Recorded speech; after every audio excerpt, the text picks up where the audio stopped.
Art is theft. Hi everybody, CTS here. Today, 5 things nobody told you about creativity. I know a lot of you are wondering how to be more creative, and the 5 following principles are going to transform your view about the subject. So let's get into it. Steal like an artist. This is so true. You know, when people call something original, 90% of the time they just don't know the references or sources involved. Nothing comes from nowhere. Actually, the best thing to do is to create your genealogy tree. Do it like this. Pick someone who really inspires you. Your hero, your idol, it doesn't matter who. Let's say Elon Musk inspires you, so study him and search 3 people who inspired him. So, Benjamin Franklin, Isaac Asimov and Einstein. Study them too and search 3 people who inspired each of them, etc. You can and should choose for yourself what you will let into your life that will influence you. The French writer André Gide once said, "Everything has already been said, but since no one was listening, everything must be said again." The simple advice is always having something to write on, and every idea or source of inspiration you could use must be written down. Assemble it all in one notebook, and when you need some inspiration, go and read it. Every idea is worth a treasure, so don't lose them. Let's move on to the second principle, and this one is really strong. I want you to remember this. Don't wait until you know who you are to get started.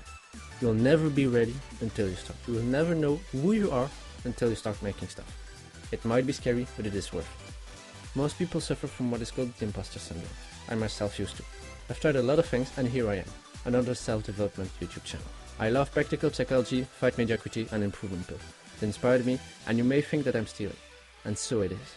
But I know I'm different. I know it sounds silly, but everyone is different. Nothing is identical.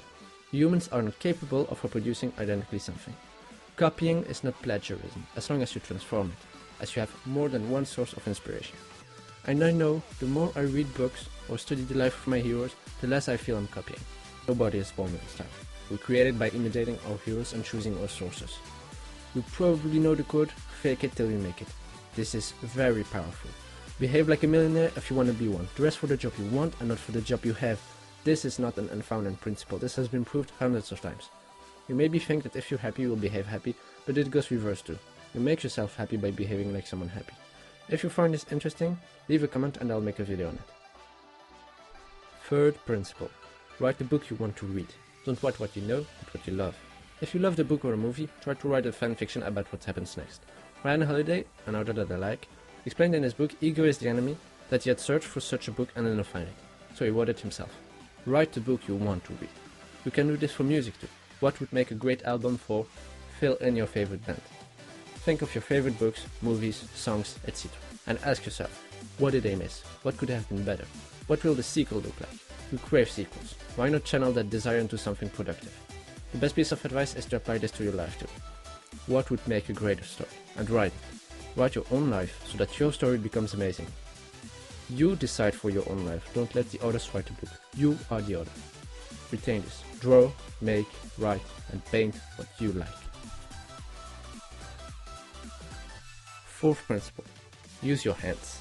This is pretty simple. Just step away from the screen a couple hours. When you need to work, try to work with pen and paper, and only after this, go on your laptop for editing and publishing. When you're on the computer, you do not connect with things like when it's real. You are always separated by a screen. There are a lot of studies on this, but a simple example will do. I cannot read on a computer. I retain less and focus less.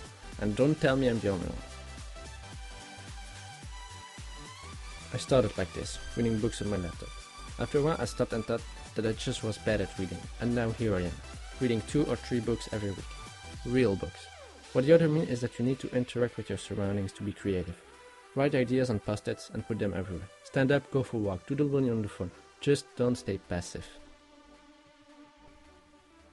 Fifth principle. Side projects and hobbies are important. If you're a musician, try to write a story. It will connect. If you're a painter, try to play music. It will connect. The brain is capable of adaptation. Use this superpower. Sing a story or paint a song. It doesn't matter. Do not try to erase some hobbies, even if you think it's procrastination. Just lying and letting my mind wander, it's the moment when I'm the most creative. I used to think that I should try to get busy, but I just do shit when I'm busy all the time. I need to take a break, get bored and fire up my imagination. So that's it for today guys. I hope you enjoyed. If so, leave a like and subscribe for more content.